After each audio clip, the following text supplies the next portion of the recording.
رحیم الحمدلله و صلات و سلام علی رسول الله. چراغ احمدی را حق بیافروخت، کسی که پوف کرد ریش خیش را بسوخت. عزیزان من، اما بعد، السلام علیکم و رحمت الله و برکاته. برای چندین سوال آمده است، خداخواد حرکت میکنیم، قصه باشم انشاءالله جواب دادن. السلام علیکم هموطنان عزیز، ماه شریف رمضان به همتان مبارک باشد. استاد عزیز، من حامله‌ام 9 ماه، لیکن روزه داشته استادم، قوتم میرسد، گناهکار میشم یا نه؟ التماس و سال من جواب گیر. نه خواهری عزیز، کسانی که انشاءالله خدا خواهد یا که من در سفر میبراین، گیم که تو رفته رسیدن، اگر سفرهای پر مشقت نباشد روزه داشتنش افضل است. یا که خودی شما این که انشاءالله خدا خواهد یعنی حامله دار باشید و قوت تو میرسد، ضرر به فرزندشون نکند، گرفتن تو افضل است. یا که انشاءالله کودک شیر خورگی دارد، یعنی برای انشاءالله کودکش اگر زیان نمیشه باشد و شیرش کم نمیشه باشد، گیرن نور بالای نور میشه. سبب که البته این انشاءالله خدا خواهد با قضاش داشتن انشاءالله درست میاد، برای شما هیچ انشاءالله خدا خواهد ضرری ندارد انشاءالله. السلام علیکم بابای دوملا، یک سوال داشتم. سحری خوری کردم و حال وقت است، من نیت کردم باز خورا خورده، از سری نو نیت کنم میشد میاد؟ البته اگر انشاءالله خدا خواهد وقت نشیدگی باشد، حالی وقت باشد، انشاءالله شما میتونید خدا خواهد انشاءالله چیکار کنین؟ با خوراک ادامه دین. چون که از صبح صادق تا نماز شام انشاءالله نیت درست است. صبح صادق نماز نیت کردن شما با میگی که اشتهای خوردن داشته باشین و خورینم هیچ یگان روزه شما ضرر ندارد. عزیز من خیلی با طبابت احتیاط دارم، اما کسی ندارم بجز الله مهربان. بابای مولا در حقم دعا کنید به خاطر الله. البته خدا خواهد این چی خواهرمون است که برادرمون است انشاءالله، البته از الله سبحانه و تعالی یعنی دعا میکنیم که خداوند همین انشاءالله بیمارای در قطار بیمارای خدا خواهد اسلام خودت از خزائن غیب خودت اله شفای کامل عطا نما.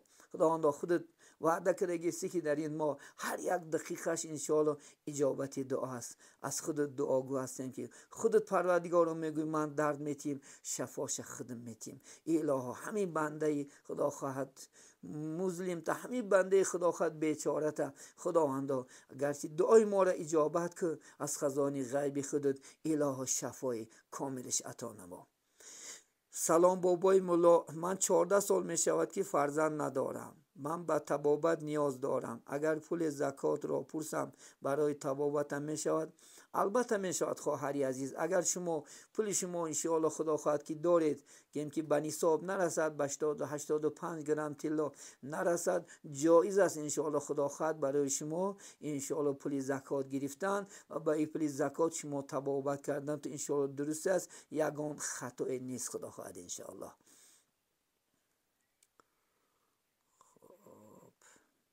بابای دوملو، ما روز دویم رمضان سحر در خواب ماندم. در سن پترزبورگ کار میکنم، من چی کار کنم؟ روزم را خوردم همون روز.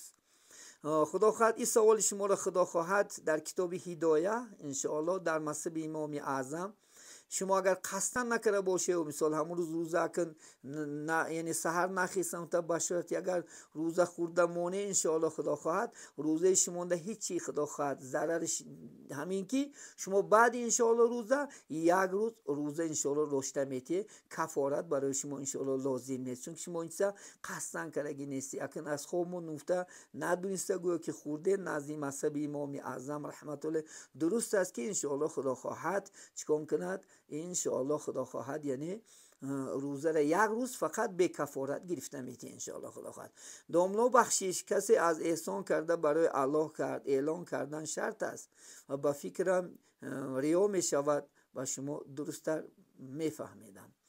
البته انشاءالله خدا خواهد یعنی خداوند در قرآن کریم در سوره بقره میگه که الله سبحانه و تعالی استعاذ بالله آن خدا خواهد خیر احسانایی که چی آشکاره میکنی چی خفیه میکنی انشاءالله البته نزد من اجر و مکافات دارد. البته در حدیث آمدگی است که خفیه انشاءالله خدا خواهد خیر غضب خدا را خاموش میکند، نه که آشکاره دادنش هم انشاءالله یگان ضرر نیست طبق قرآن کریم انشاءالله خدا خواهد.